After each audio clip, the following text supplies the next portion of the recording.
school's out for summer, and the Saints season is coming, sort of.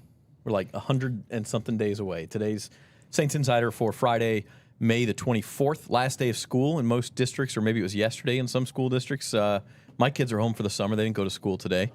You get daycare for the summer, though, right? Yeah, baby. Yeah. Yeah, I don't know what I'm gonna do when I have like the kid actually like around at home in the summer. And when they get old and noisy and yeah, they like actually want you to do stuff and yeah.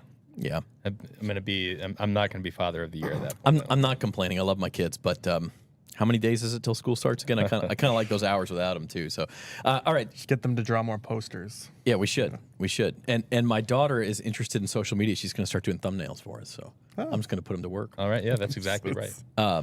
Okay, fun show today. I'm kind of looking forward to this one. We're going to do a futures draft for the Saints. So if you play fantasy sports, I guess the concept is kind of like this is your keepers. It's your dynasty league. Yeah, this is not like, obviously we're not drafting Demario Davis at 35 years old, Tyrann Mathieu 34 years old in this draft. We're talking about the next 4 years is what we said.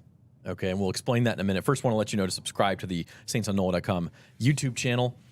Hit the like button for us. Share the video if you enjoy the content, and also want to hear your comments on this show. Did we make the right picks? Who's got the best team or the best? We're only picking 3 players, but the best core, say, and who you think the most valuable Saints are going forward. So the idea here behind this is, Luke, it was your brainchild.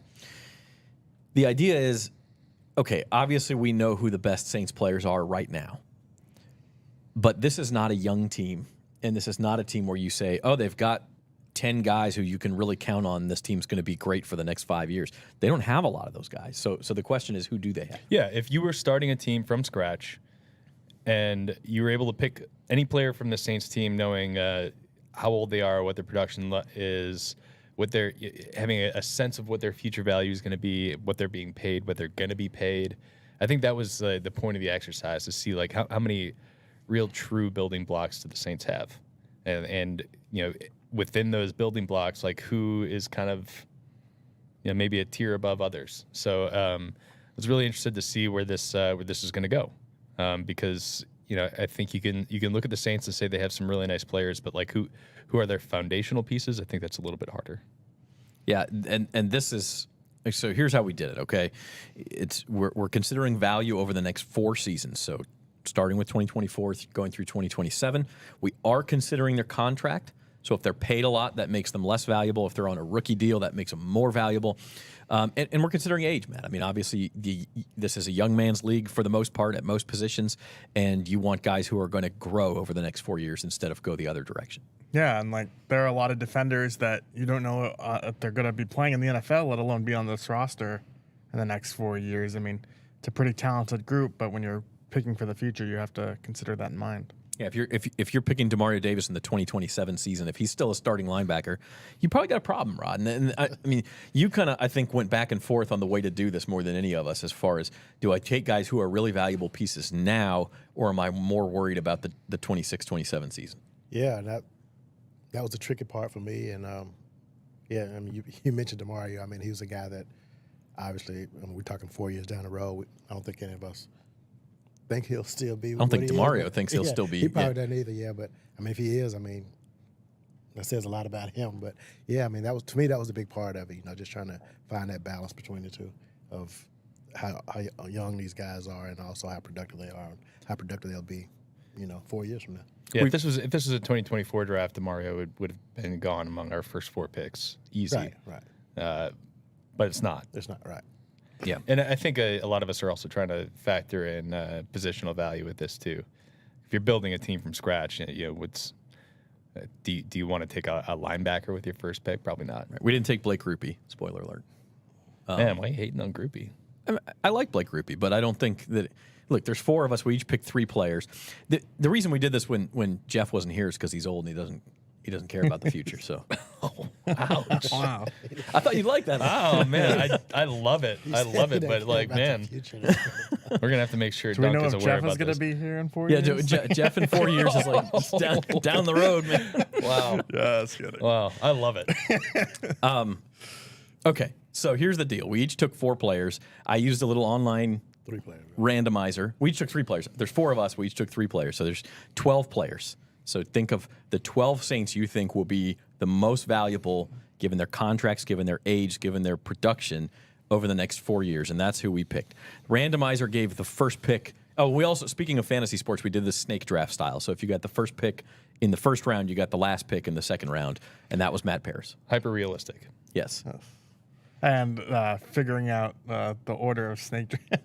Some confusion over the text That's change. right. So, but- and because it was 3 rounds, you actually ended up with the best, I guess, value of picks. You had the first pick in the first round and the third round, and then the last pick in the second round. So start us off. Who did you take with the most valuable Saint over the next 4 years? Chase Young? No, sorry. Sorry, had to do it. got the bell to for any Washington references. Cheap Washington reference. Yeah, no, I picked Chris Olave, and picking a receiver maybe first isn't great positional value, but I think he's clearly their best player. He's back-to-back 1,000 yards seasons, still room to grow. You're gonna have to pay him in a few years, but I don't really think that's a problem for them. I was kind of thinking about their draft picks. He's probably the first rounder to be in line to be paid by this team since 2017. Is that? Well, I mean, They- Cesar no, Ruiz. they didn't pay Cesar Ruiz Davenport. got paid. And Eric McCoy is Oh. an early second rounder who got an extension. Yeah, but in terms of first rounder, Cesar Ruiz is the only one since then who's gotten an extension. Oh, yeah, good.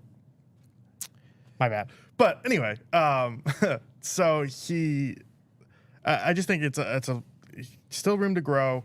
I think we're going to really see kind of an increase in volume for him this year specifically.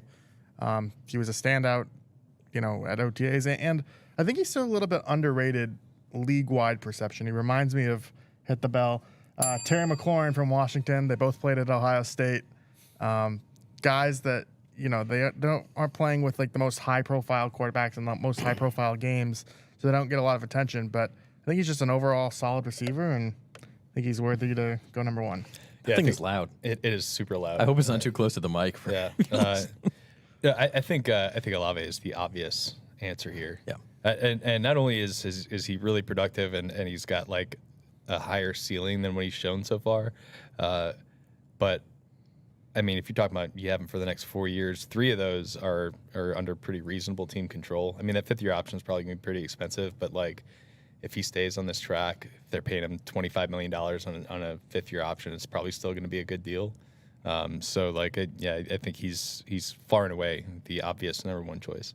Yeah, and Chris Olave with the team option would be under control through 2026. So 2027 maybe he gets expensive rod, but I mean like given the production and the fact that the same like maybe this is part of this exercise is they don't have anybody else who's even in that stratosphere. He turns 24 on June 27, so he's still pretty young. I mean, you can expect him to get better, I think. Yeah, I mean, I was picking behind Matt in this thing, and it's like everybody he picked, I think, is who I was wanting. But I thought Chris Olave was definitely the guy for me if I had the first pick as well. I mean, he's just – you see how good he's been, and we all think he's going to be even better. He keeps getting better. You can tell he wants to get better. So, yeah, he would have been my guy as well.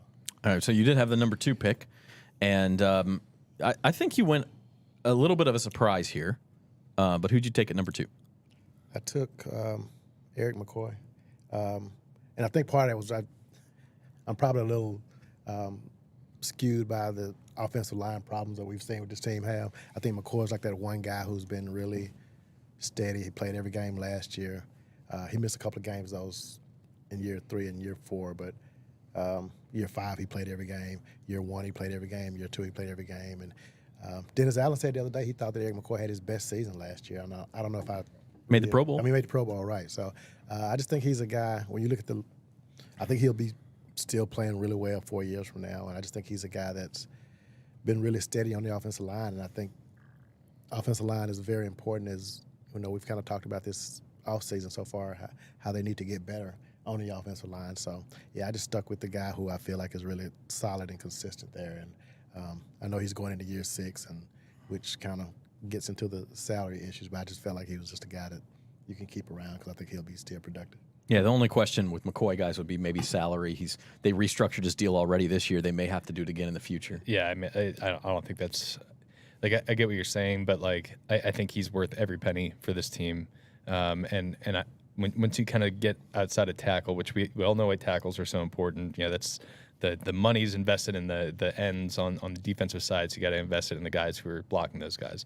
But when you really think about where the value is on the offensive line outside of tackle, I mean, it's center, and it's smart centers who can identify where blitzes are coming from, who can identify pressures, who really are the quarterback of the offensive line. And then you talk about McCoy's athleticism. You talk about how durable he is for a Saints team that has dealt with loads of injuries on the offensive line. Outside of, I think, 1 year where he missed like 4 or 5 games, you can pretty much count on him being there 99% of the snaps in a given year. He is an incredibly valuable player to what the Saints are doing. I think they're lucky to have him locked up at the price they have him at.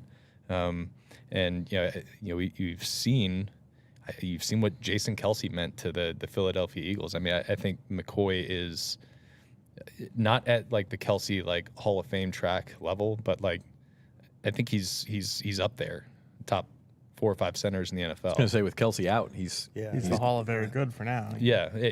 I mean, I think he's in the premier category at that position in the NFL. I have absolutely no qualms with it, even though it's not like the kind of traditional premium position. I think it's a very important position, and especially within this offense that they're going to be running. He's going to play a big role.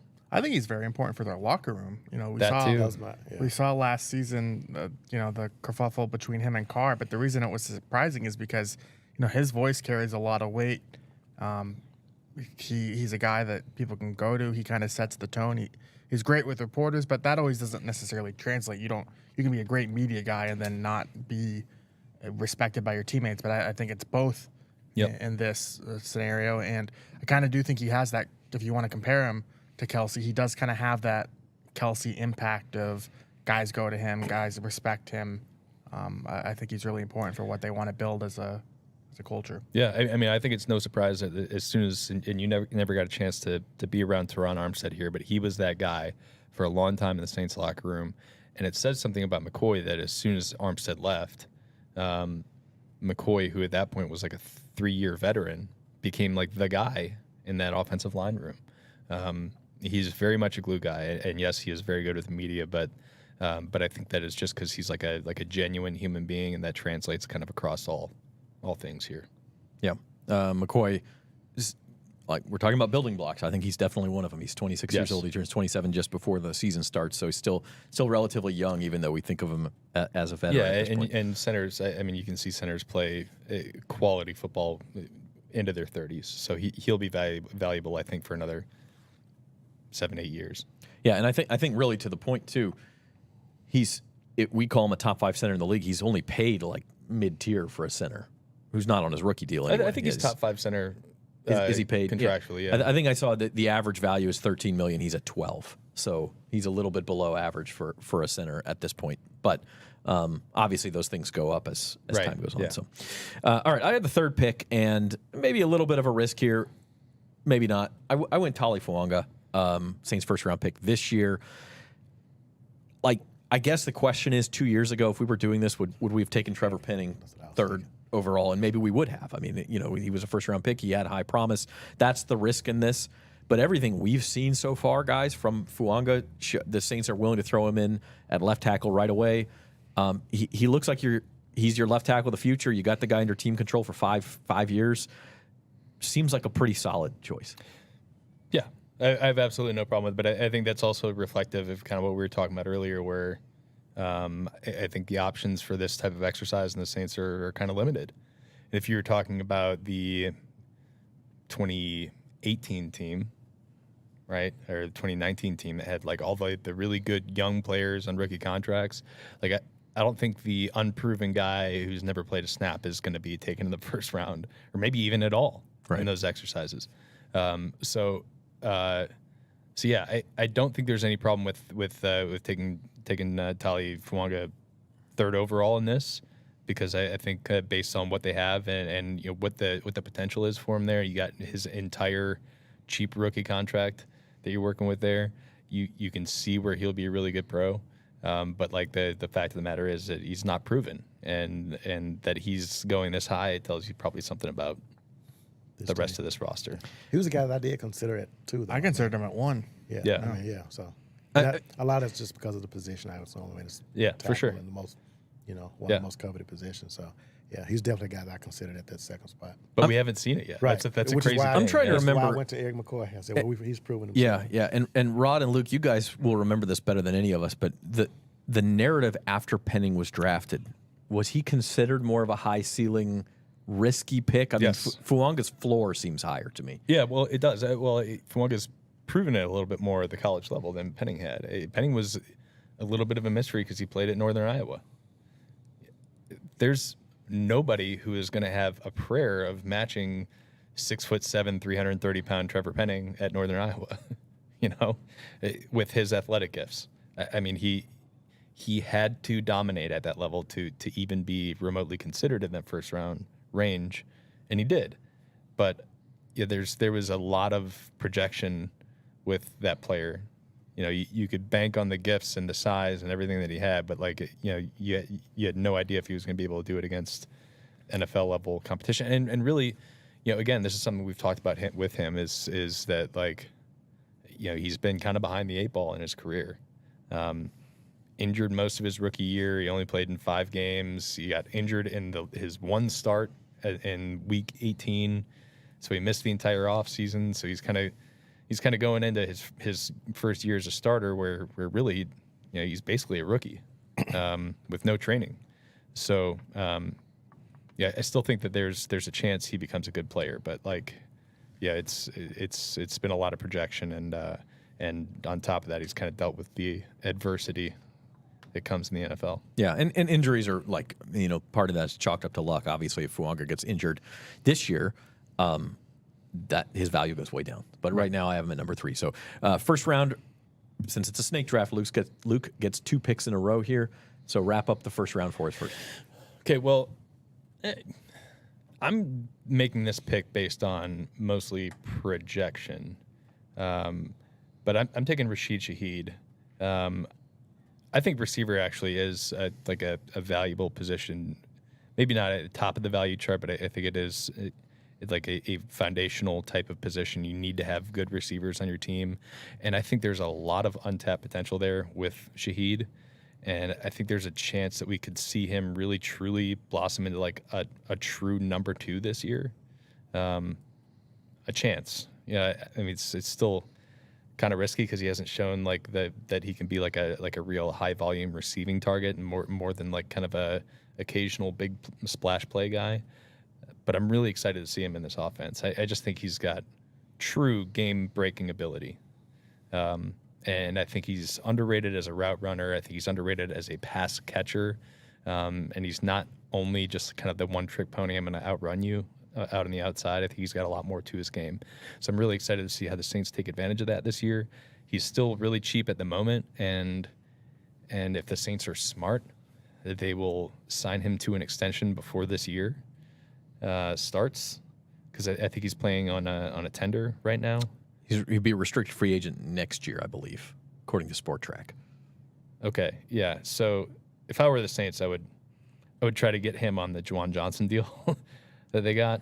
You sign him hey, we're going to throw you $7 million a year for the next 3 years, and then just see if he blows up this year, because I really, truly do think there's a chance there. And that's a deal that could work for both sides, because he's making less than $1 million this year. So Yeah. he gets that payday right now. It eliminates some of the risk for him for injury or underperformance. Yeah, it's but kind it also of like those Major League Baseball deals where they sign the guys in their first or second year. They're Major League experience. They're getting me at a discount, even though they're kind of buying out their cheap years. Right. I think that's what I would do if I were the Saints right now, because I really do think that that we've seen superstar flashes from him. I don't think he's ever going to be like a true number 1 receiver or a true superstar receiver, but if you can just increase the volume a little bit, I think you could see him be a 1,000-yard receiver in the NFL. And I don't think it'd be that hard to get him there, because he's going to average 15 to 17 yards per catch. and new kickoff rules. He's an all-pro return man. I mean, I don't know Yes. that we'll see the Saints use him every single kickoff return there just because of injury, Rod. But this guy's a weapon in special teams as well. Yeah, I mean, I think that's, to me, that's, if he wasn't a special teams guy, I don't know if I would have taken him that high in the draft. But I think the fact that he can help you in special teams, I think that kind of bumps him up a little bit for me and what he can do for this team. I'm just banking on him being more than we've seen so far as a receiver. Well, it goes to show think you, it's too, there. two of our first-round picks, Matt, were wide receivers now. So the Saints, as much as we said going into the NFL draft, they need help at receiver, we were talking more about depth. These top two guys are, they're in good shape with those two guys. Well, it does surprise. I think it goes to show that the Saints don't have a lot of great options because he's the fourth pick in this draft so far. It just surprises me because we did talk so much about receiver, and they need that number two guy. They need that kind of possession. He's going to be a great down the field threat, but I don't know. I just need to see it a little bit more. I think the potential's there, like you said, but sometimes guys, that's just all they are for their careers. They flash. They never develop. I'm not saying he's not going to be that, but it's not. Receiver's still a little bit of a question to me going into the season because of that uncertainty with him and around him. Maybe A.T. Perry pops versus Shaheed. It's just there's just a lot of question marks there for me. I think for me, when I'm looking at the Saints receiving core, I think of Shaheed and Olave as very similar players. I mean, I think they're both 6 foot 180. Same build. Same hometown. Same hometown. They're both kind of not in the same way, but they're both guys who win with their speed. Olave is definitely much more smooth, much more polished, but and he's not necessarily the guy who's going to just win by running by you like Shaheed can. Freaking run. Yeah. But the thing they're definitely missing in this receiver core right now, or at least what we think they're missing, is that possession guy. Maybe I'm blanking on his name. The free agent signee, Cedric Wilson. Maybe he can kind of approximate some of that. But I mean, this is something they've been looking for years.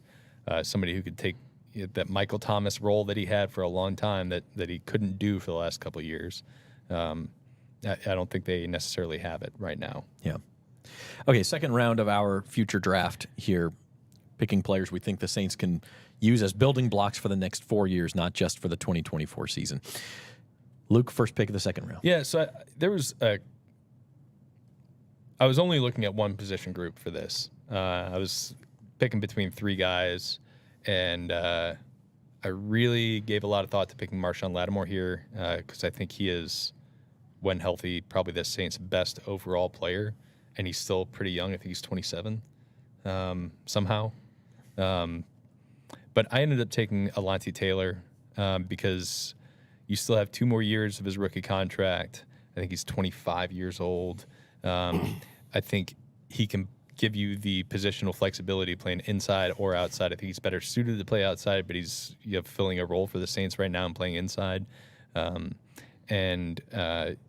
I just think he's a really good player, and he's on a cheap contract right now, and the Saints need to kind of maximize that while they have it because,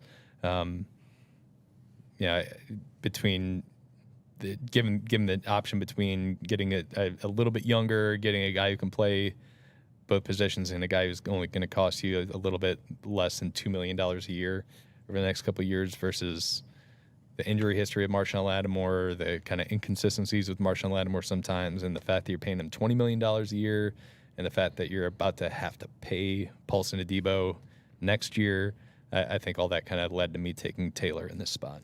Yeah, and he's flashed some. But Marshawn Lattimore, by the way, turned 28 on Sunday. Okay. So happy birthday, Marshawn. Maybe that's why he wasn't at OTAs. Oh. Little birthday celebration. That's probably OTAs always during his birthday, man. Yeah, that's a good reason. Yeah.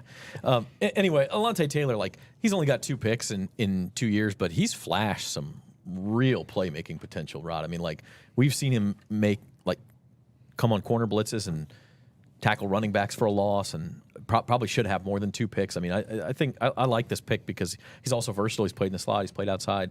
Can do a lot of stuff for you. Yeah, I like the pick as well. And, you mentioned his 2 picks, but, I mean, he waited forever to get that first one. I mean, he just was getting so close to getting picks, and this was, either dropping it or just. I think he had a couple white called back by penalties. He had the one called back by a penalty on Right. somebody else. Yeah. Yeah. So he has some tough breaks, but yeah, he's definitely a player that you like. He has a lot of confidence, and I think he's a guy that, he'll be a cornerstone for this team in 4 years from now. So I do like that pick a lot. Yeah, and I know they benched him last year, but I think a lot of this is like he's playing a position that is not his position. I think he did get better at it after the benching, but if the Saints tomorrow or June 1st decided actually we are going to trade Marshawn Lattimore, even though we don't think that's going to happen, I think he could easily step in on the outside and be a much better player than he was last year.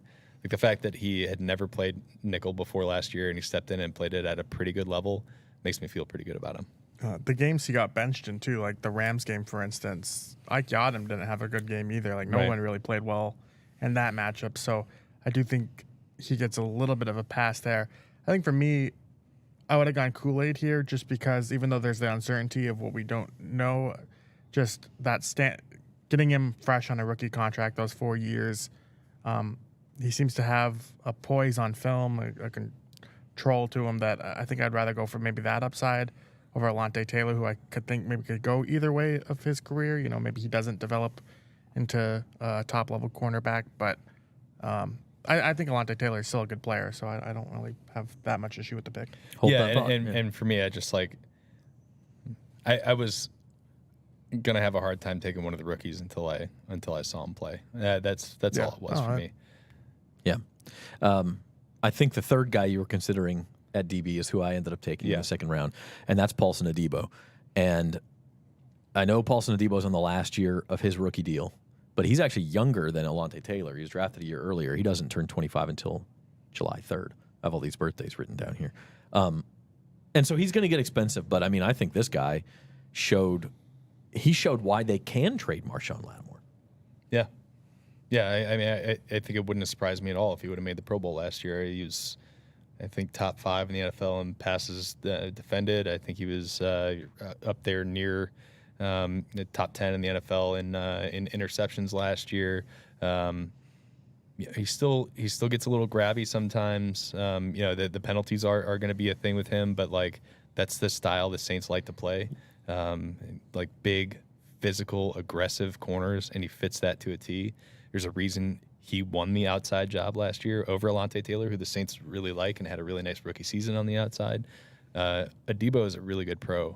I'm going to be fascinated to see what if he maintains that level this year, what his contract looks like next year, if the Saints can afford it. That's where I was going next, Matt. I mean, get ready for that storyline because as the year goes on, he's going to be a free agent and probably their biggest name free agent. Right. I mean, his agent lives right around the corner from where they'll be practicing in the off season. So, maybe he'll pop in and have a talk or two trying to get an extension early on.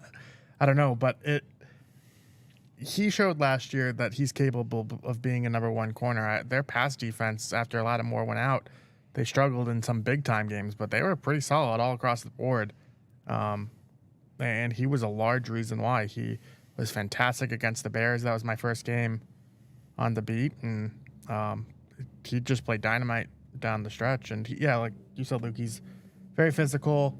I think he has great eyes too. When the Saints play more zone than maybe you would expect, given how much we talk about press man, but he fits that style as well. He can really track the ball.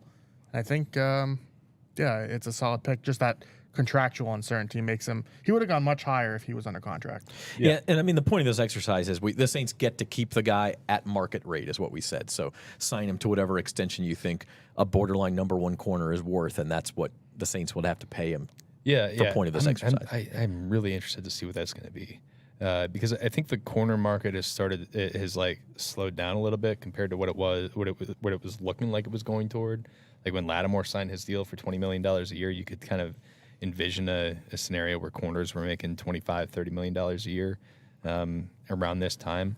I think I'd put him more right now in I don't know, 15-ish 15 to 18, something like that. Something like that. I mean, we'll obviously see how this year goes. I think he's another player who could kind of go a little bit either way because last year was his best year yet. But I mean, I think that's kind of where his value is now. You know, and I think if you're paying him, let's say $16 million a year, I think he's still worth it in this range. Rod, we talk about how this exercise is showing us the Saints don't have a lot of building blocks. Cornerback's the place where they do. They've got a couple of good ones. Yeah, and You're about are to we going to the next pick? That was a natural transition. finish your thoughts on Adebo and then go right into No, it. I mean, I think Adebo's the Saints are fortunate to have two cornerbacks that are like number one cornerbacks. I mean, that's how good I think Adebo is. I mean, he's really good. So, going to my pick, we'll continue this run of 3 straight corners. But yeah, I went with Kool-Aid McKinstry here. I just think he's a guy that's.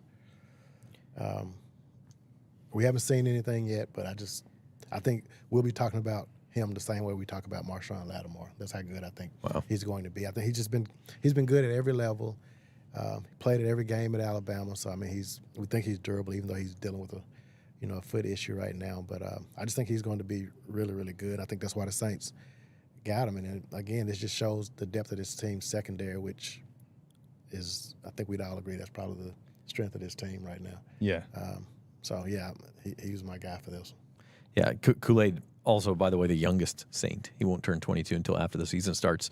Haven't seen him yet. He's dealing with the foot injury, recovering from that, but I think we all expect big things. Yeah, and I would still expect big things even if he doesn't have a big rookie season. I mean, just with where this roster is at right now and all the guys we just talked about, if Kool-Aid McKinstry plays 30% of the snaps or less than that, I wouldn't freak out about it just because of who they have in front of him.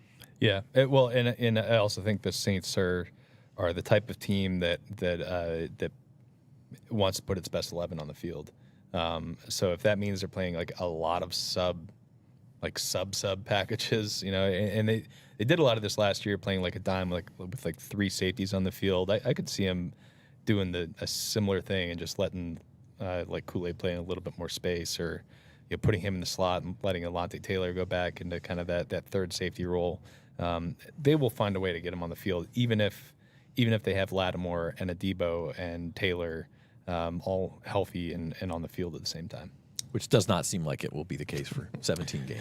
I mean, if you're just looking at what this team has been over I said it on the pod before, but it was just like a couple of years ago where they had just like so much depth. They were like, yeah, we can trade C.J. Gardner-Johnson and not deal with the headache of his contract negotiations, which were a headache. And because they were like, yeah, we have 8 defensive backs we feel good about. And then like the next thing you know, it's like week 4 and they're signing Chris Harris off the street to be a starting player for them. So like it's never something you can just like bank on, like everybody making it through, especially in the secondary. Yeah. Another good young DB who we consider for this exercise was Jordan Howden, who had a good rookie year too, so he's back there too. All right, last pick of the second round, we circle back to Matt, his first pick since Olave, and also our first pick of the 2023 draft class. Who you got? Yeah, Brian Brzee. I took his youth into account here. I think he's maybe the 4th or the 3rd youngest Saints player. He's only 22, yeah. At least of the guys on the active roster. Yeah. Anyway. Guys we know will make the 53. Yeah, he's right there, yeah. Really promising, or really sound rookie season. Not super like incredible, but I thought he got better as the year went on, started to show some of that pass rush ability. I think the thing for him I'm looking for this season is just how often is he on the field. The Saints really like to rotate their defensive linemen, but can he become more of a 3-down type of player rather than coming in on 3rd down? I don't think he had a start last year. Yeah, I don't think he did. He did not start according to Football Reference. He did so not if have he a start. can kind of make a jump in that pecking order over Saunders or Shepard, maybe that's maybe the next step. But I think he's going to be a solid player. Yeah, I would have taken Brzee in this spot too. I just think that he had 4.5 sacks last year, which people might be like, whatever, it's not a lot. I mean, for a rookie defensive tackle to come in and almost have 5 sacks, just go back in the last 10 years and look at rookie defensive tackles and see how many people have hit. Like he's up in the top, I think 7 or 8. Might be the hardest position to come in and have immediate success. Yeah, like Aaron Donald ruined expectations for what rookie defensive tackles look like. I mean, it's very, very hard for them to come in and have an immediate impact as a pass rusher. And I think we saw a lot of moments last year where he showed he could be an impactful rusher from the interior. He's a super athlete. He's got to like figure out a little bit on his. I hate to be like football guy here, but like pad level, right? You don't see a lot of 6'5" defensive tackles. He's a little bit of an outlier in terms of his size, and that can work against him sometimes when you're kind of working against the interior guys. Guys get low on him and kind of stand him up. But his athleticism and his explosiveness there is really a lot to handle sometimes. And I think he can be a really good player. I think he was a clear choice for Matt here. And I think if he can make that jump next season, if he can develop more into a pass rusher, a better pass rusher, more refined, I think that'll really strengthen the Saints pass rushing unit as a whole. Because if you look a lot last year, we talked so much about the edge guys and their lack of production. I don't think they got much push from the interior. No. And I think that would Brzee really was help. about it, yeah. That would really help. Yeah, and the Rod, group overall. sorry, Matt. Okay. I think back to the preseason, he had this spin move where I can't remember which lineman it was for the Texans, but he hurt him trying to keep up with him. Yeah. And he was a former first rounder. That Was he it hit Kenyon against. Green? Might have been. May have been, yeah. Sounds good to me. Washington. They Anyway, I really mean, targeted him. where I was going with that, Rod, is that you saw some flashes from Brzee where you can. story I'll tell you about. Good. We having a sidebar over there? We did, yeah. You saw some flashes from Brzee last year where man, this guy could be really good if he puts it together. Yeah, I think he's and I don't know if going into the season, I think we may have all picked him in the mock drafts last year. So, I mean, we thought he was a guy that they were looking at. But to me, he ended up being better than I thought he was going to be early on. I thought he was going to take a little bit more time. And he came in and I thought showed enough flashes right away that you're like, okay, this is a good draft pick. And we've seen so many, I guess, failures as far as drafting defensive linemen in recent years. I mean, most of the defensive ends. But as far as defensive tackle, I think he came in and, I think he made an impact. And I wouldn't be surprised if he takes some of those, those Nathan Shepard snaps this season. I just think he's probably surpassed him, and I think they'll go to him. Yeah. I think the only thing he's got to, not the only thing, but one of the main things he's got to get better at is as a run defender. Yeah. He's got to have a little bit better like play strength. So I wouldn't be surprised if we chat with him at OTAs next week and ask him what he focused on in this offseason, and it's about getting stronger. It's about being a better run defender. Like I said, that was definitely a weak spot for him last year. He was much farther ahead as a pass rusher than he was defending the run. Okay, you're watching the Saints Insider podcast on the Saints on NOLA.com YouTube channel. Subscribe to the channel, hit the like button, comment for us. Tell us how you would draft these guys in our spot. Did we have somebody too high or too low? Did we forget somebody? I think at this point, as we go into the third round, and Matt, you've got the first pick again, we're kind of done with the guys who are like under 25, 26 years old and have proven production. And that's kind of the point. We've just done 2 rounds of this. There aren't any of them left. Unless you count Jordan Howden, A.T. Perry, guys who had some production last year. Yeah, no, I don't count on that number. Not improving. But now you're going to go to older guys who you think still have some years left, or Matt, with your pick, you went to a younger guy who's unproven but has also shown some promise. Yeah, I'm kind of basing this solely off the Atlanta game last year. My pick is Kendre Miller. I think in terms of what they want this rushing offense to be next year, they need a guy who can really get to the outside, be fast, be explosive. If he can stay healthy, I mean, he should be in the mix to fill that role. He was very impressive in that final game last year. A guy who really didn't have that great of a rookie season given all the injuries, and maybe that'll just be the story of his career. But I think it's worth taking a flyer here. The only guy I actually seriously considered besides Kendre Miller was Derek Carr, just because if we're talking about 4 years, maybe he has 4 years left in him, whether here or elsewhere. But I went youth over that, so I picked Kendre Miller. Yeah, I really like Kendre Miller. The other thing is we talk about running backs having a shelf life, and Alvin Kamara's hitting the big 3-0, and what does that mean for his career? Kendre Miller was only 21 years old still. He turns Yeah. 22 here in a couple of weeks, but he's actually the second youngest Saint after Kool-Aid. Yeah. And I'm with Matt. I think the Atlanta game was like kind of like a validation of what we were all expecting to see out of him, because when you just like watch him in practice, like you can see the extra gear, you can see the explosiveness, you can see like the strength, like all of it's there. It was just a matter of putting it together, and it was really kind of disappointing that it took 18 weeks to get there. But I think that is more reflective of the player we're going to see this year than the other, however many games he played in, like 9 games last year. It's you drop him into this new offense where you get maybe a few more opportunities to hit the home runs. I think he's going to hit them. I think there's a good chance he breaks a couple 50, 60-yard runs this year, because that's the type of player he is. It might be like a bunch of 4-yard runs, a bunch of 3-yard runs, and 2-yard runs, but like there's going to be some 50s and 60s. Man, do the Saints need that. And he can catch the ball, too. I really think by the end of the year, as we start to talk about Alvin Kamara, and Rod, I know you kind of, in our little chat thread where we were doing the draft, you wanted Kendry at your pick. And He got the angry emojis. Yeah, Matt snipered you. But it was like, I really think by the end of the year, we may be saying Alvin Kamara, I don't want to use the word expendable, but like at the price tag, you could turn around and say, I think we've got a guy here. Yeah, and I think that's why they drafted Kendra Miller in the first place. I think they were looking, long term, and like eventually this team had to find a replacement for Alvin Kamara. And I think in Kendra, I think if he can stay healthy, because I think there's still probably some concern just because he's kind of been he's dealt with these nagging injuries. But I think because he had 2 different injuries last year, I can't remember what they were. Groin and An ankle.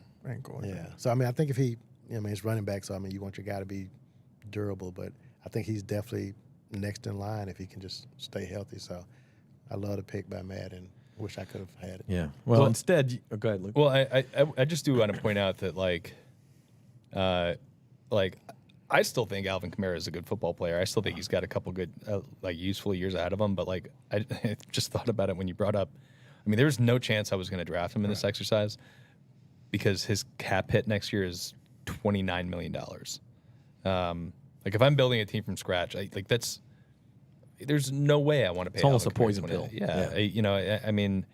And it's why it was so interesting this offseason that I think he's got the highest cap hit on the team right now because he was the player that they didn't want to continue pushing money into the future because it's already a crazy amount next year, and they've already are setting themselves up for a lot of dead money if they do end up moving on from him after next year. So it's I think he could have a monster year in this new offense. I don't think that's out of the realm of possibility here, and maybe make us all look like idiots for nobody taking him with these 12 picks. But that's a lot of money. It's a lot of money to have tied up into a running back, and the way they structured that is just it makes it just kind of impossible to take him here. I do think Kendry's upside too is one of the reasons why the Saints. I read about this week. You can check it on NOLA.com, but. They changed everything about the running position, about their rushing offense, besides the running backs themselves. And I think Kendry Miller's upside has something to do with that, whether he showed the last game. I think they're confident that the scheme change can really benefit Alvin Kamara and kind of get him back to return to form. And then Jamal Williams, that's kind of an interesting one. I don't know what's going on there, but he was a 1,000-yard rusher the season before he arrived here. So 17 touchdowns. Yeah. Maybe he still has something left in the tank too. So yeah, that was just a really, really strange year last year. And it wasn't just the blocking either. If you go by next gen stats, they keep track of the advanced stats and everything, and you look at rushing yards over expectation per attempt, right? So any given run, let's say a player gets tackled, but for a 3-yard game, the expectation is based on the way it was blocked, that guy should have gained 8 yards, right? So the yards over expectation per attempt on that would be -5. If you look at the average RYOE per attempt for all qualifying running backs last year, Jamal Williams was dead last and Alvin Kamara was like 4th to last. So it wasn't just like a lot of us want to like put a lot of the blame on the blocking, and I'm sure that had a lot to do with it last year. But those guys didn't make the most out of their opportunities either, and it was just a strange year. Strange year for the Saints running game. And Kendra Miller was in that number too. I mean, I think all 3 of them averaged like less than 4 yards per carry. They definitely all averaged less than 4 yards per carry. And I think both Kendra and Jamal were like south of 3.5. So we got to see a lot more out of that this year for sure. Yeah, and I think it highlights why he is an important young player. All right, Rod, you wanted Kendra Miller. You ended up with a pretty good player though, although an expensive one. Yeah, and Kendra is one I was looking at. Cesar Ruiz was another one I was kind of strongly considering here, and I think Jordan Howden's also somebody I was considering, but I ended up going with a guy that's financially it might not be the best one, but I mean I went with Marshawn Lattimore. I just think when he's good, he's really good. Like when when he's on his game, he's been obviously dealing with he had injuries the past 2 seasons. One of them was a lacerated kidney, which what can you do? Yeah, right. I don't think you can't rehab that or anything. You just kind of rest it and hope you get better. But I think Marshawn's a guy that, when he's playing well, he's like one of the best in the league. And he's at that age, what did you say, just turned 28? Just turned 28 on Sunday, yeah. So, I mean, this is, it's kind of pushing it close with what he makes and just where he is in his career. But I just thought it was, probably worth the risk if you can get the good Marshawn that you want to see. May 20th. That's actually Monday. Yeah. It was Monday, just for the record. Lost in all this talk about trading Marshawn Lattimore and whether it's a good move or not is how freaking good of a player he is. Yeah, when he's on, like Rod was saying, when he's on there, there's nobody a star receiver doesn't want to see more than Marshawn Lattimore across from him when he's playing at a high level, because he is. I hate he is a dog, right? That's his word. That is his word, but it's absolutely what he is. Yeah. Like, dog with a bone. He is going to be on your butt the entire game, and he's not going to let up. And you see guys get frustrated. You saw DK Metcalf throw punches at him. You see Mike Evans just lose his friggin' mind every time he plays him. Mike Evans throws punches at him like in his sleep. Yeah. Mike Evans, by all accounts, is a completely normal, good human being who does so much for the community, and like everybody likes him. But like his like good side of his brain like completely shuts off when he sees Marshawn Lattimore, because that's what he does to you. He gets inside your head and he gets in your face and he stays there, and he frustrates you, especially for these like diva receivers who just want the ball. He takes them out of the game. It's not what you're going to get all the time. If he's going up against like, I don't know, Trey Palmer, he might get his ass burned, But if you're putting him up against Devontae Adams or AJ Brown, I remember AJ Brown's rookie year, he torched everybody in that year, and he's going in this game. He had like 6 straight 100-yard games or something like that, and he goes up against Marshawn Lattimore and he iced him out. And AJ Brown after the game was like, "That dude's awesome." That's what you're getting when he's on and when he's healthy. Totally worth the gamble at this point, even if you're paying him $20 million a year. Now the questions plural are health. Matt, he has not been able to stay healthy, and then next year his cap hit goes to $31 million. So you're going to have to do something with that contract or eat a lot of money. Yeah, and for the purposes of this exercise, we're projecting 4 years out. Cornerbacks after they turn 30 are a real dicey proposition. But just going back overall, I think I called Chris Olave easily the best player. I think Marshawn Lattimore might be the most talented player on this roster. Just with what he's able to do at his highest level. He's an all-pro type of player, and if he can get back to that, the Saints really need that. All right. Second to last pick was mine, and I went with the direction you were about to go, Matt. I went with Derek Carr, and I know people will laugh when they say this is a futures draft, and Derek Carr's 33 years old. 33. First of all, 33 is not that old for a quarterback. Kirk Cousins is 35. Matthew Stafford's 36. Like even some guys who we think of as young players, Pat Mahomes turns 29 this year. I think Jared Goff's 28 or 29. I mean, these guys aren't that young anymore, and they've still got lots of years in front of them. So I think Derek Carr can play in this league for 4 more years. I also think his contract, while it's expensive, is not. We talked about this a couple of weeks ago. $37.5 million a year for a quarterback is really kind of mid-pack. And quite frankly, I don't have anybody else on the roster you could even remotely trust right now. So, Matt, I know your answer, but am I crazy, guys, for going Derek Carr in a futures draft? I don't know if crazy is the right word. But no, I don't think it's bad. I mean, I want to see what he does in Clint Kubiak's offense. And, I mean, obviously we don't get to. That's the other thing. Could his offense help? Right. Yeah. This might be what fixes everything. And this might be like one of the, we might look at this time next year and say, man, we might should take Derek Carr first if the offense really works and he really fits in it. So I'm okay with it at this point in the draft. Yeah, I mean, that would have been my pick next if you didn't take him. His salary right now, I think he's 14th in the NFL among NFL quarterbacks. You got him locked in for another 3 years. 3 years from now, it's going to be like the 20th highest salary. I mean, if he makes it to that point, right? And like you said, like the prime age for quarterback, like he's kind of right in that age. I think you can extend it to like 35 for quarterbacks, especially because his game is not purely based on his athleticism.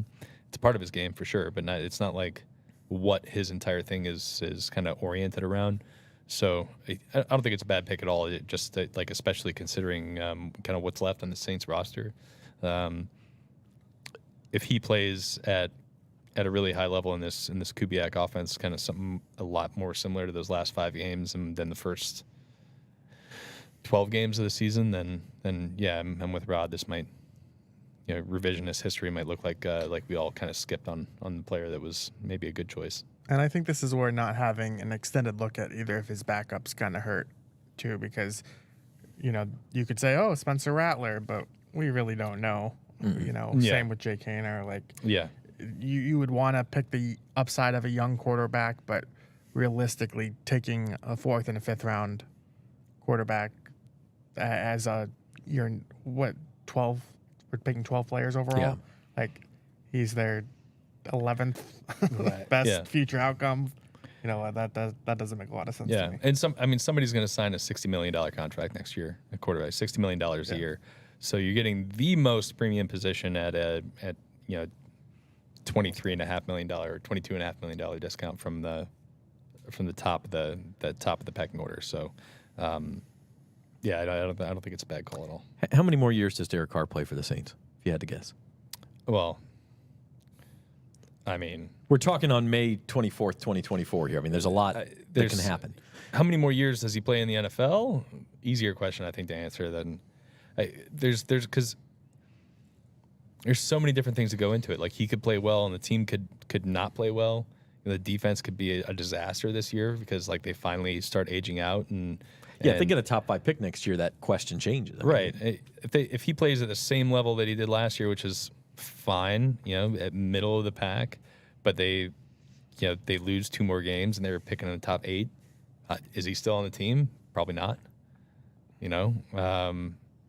Like, do they want to keep committing to that much money for a quarterback when they're not a good team? I mean, probably not. But I think he's still got a lot more years left as an effective NFL player. So I don't know. It's a really tough question to answer. It wouldn't be a surprise to me if he finishes out his contract here. But it also wouldn't be a surprise if like the team is just awful next year and either they have a new regime in here or the current regime gets to stick around and they say this doesn't make any sense. Yeah. If the team is awful, I don't even know if it's awful because of Derek Carr. I think it's awful because the offensive line didn't come together. That's the other part. You keep him upright, and this Right. 33 the injuries last year are preventable probably for the most part. So interesting. He is signed for 3 more years. All right, final pick of our little future draft belongs to Luke Johnson. Yeah, so kind of slim pickings at this point. None of the guys on rookie contracts really appealed to me as like top 12 players in the Saints roster. So I went with the best guy they have at a premium position, and that's Carl Granderson. I still think there's more there. I think he's 27. That's Yeah, correct. right? Yeah, 27. Yeah. What's his birthday? I don't have his birthday written down, which means it's not anytime soon. Like that's Yeah. must be a winter birthday. So 27, he led the team in sacks last year. I think probably he's best suited to be like a rotational rusher versus like a starting guy who's going to give you 70% of the snaps. But that's okay. I think it's okay to have a guy come in and give you 6, 7, 8 sacks a year as like, you know, a sub rush package guy. I think he's effective in that. I think he's okay as a run defender. But like he can get after the passer for sure. He's got good moves. He's gotten a lot bigger since he's been here. Yeah, I think he's worth the $11 million a year they're paying him when you're looking at what the market is, like the tip top of the market. I mean, he's making less this year than the 1-year mercenary deal they signed Chase Young for, and he had more sacks than Chase Young last year. So, yeah. He didn't make the reference. But it was a reference. No, It has to be no, it has to be Matt making no, a reference. Okay. no, it has to be Chase Young- Matt specifically Some saying. of those sacks came up. All right, I'll be honest. I hadn't gotten to ring the bell It yet. has to be Matt specifically saying what? My time in Washington. Or Commanders Yeah. or- There we go. Okay, so Carl Granderson's our final pick here. I mean, look, Carl Granderson's a fine player, but I think this illustrates what you were kind of going for from the top, is that if he's in your top 12 values for the next 4 years on this team, it's not a lot to choose from. I mean, you know, and that's, again, nothing against Carl Granderson, but he's 27 years old. He's never really had a superstar season. Yeah, I mean, like you're really you know, what you're left with here. I mean, you know, Demario Davis, Tyrann Mathieu. I think all of us just kind of immediately ruled out because And Cam Jordan. and Cam Jordan. Well, I don't even think Cam is. I mean, Cam is coming off a really bad year, so like it would have been hard to pick any of those guys. Cesar Ruiz, I kind of put in the same category as Granderson, like a good football player, not a great football player, and he's already paid. I think they're both making around $11 million a year. You maybe consider Juwan Johnson here. He's still pretty cheap, but like he's coming off a down year. Pete Werner is another guy I considered. Yeah, Free agent. but like Yeah. I also feel like second linebacker. You know, I mean he might not even be He that might guy lose this year. his Yeah, job they might have to Willie Willie Gay, Gay, yeah. who they signed for what, $5 million this year.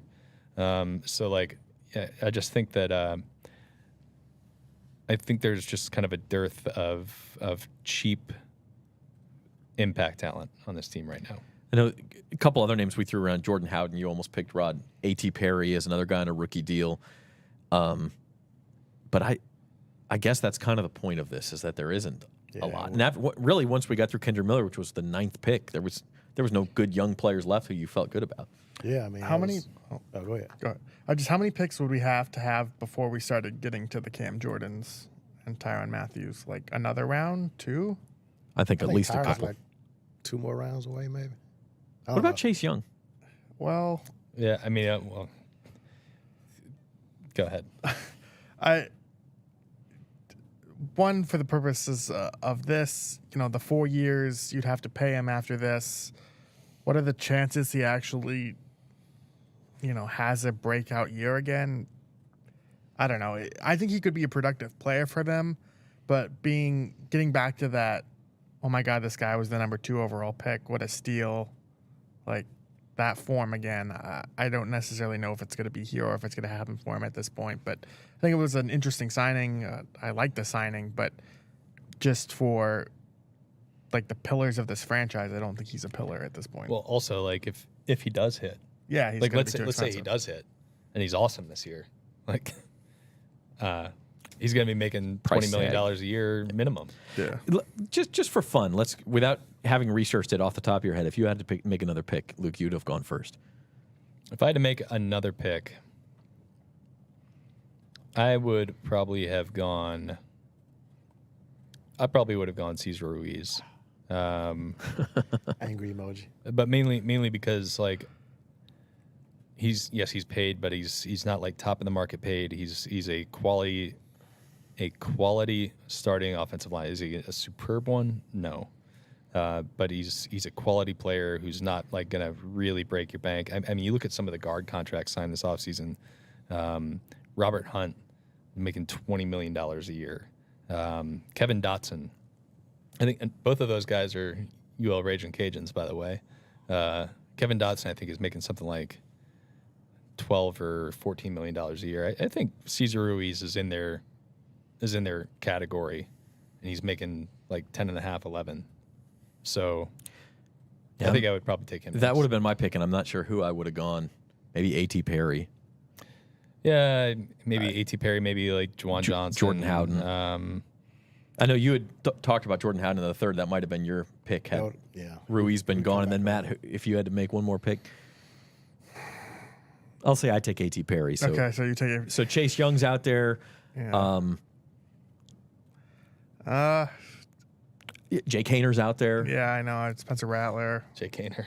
I mean, it gets real slim. I mean, there's a lot of guys I would take over both Hainer and Rattler. You have no real concept of whether they're going to be good. Like they could just be journeyman players who just wear a uniform for the next 10 years. I might take Cam Jordan, just Hall of Fame player, and like try and bet he gets back to the Hall of Fame pedigree there. Has a bounce back season.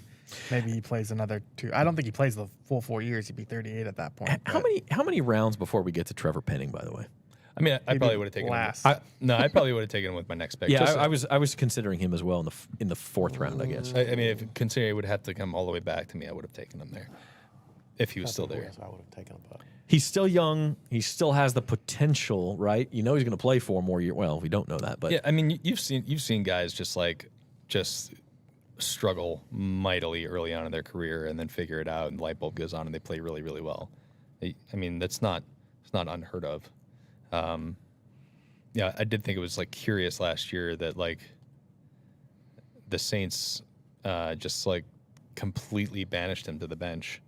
If you're talking about a player who needs like confidence boost, like I don't know if like completely eliminating the chance of him playing like street free agents over him is good for his confidence. Like I don't know if I necessarily agree with that strategy, but I certainly think it's possible he becomes a dependable player there.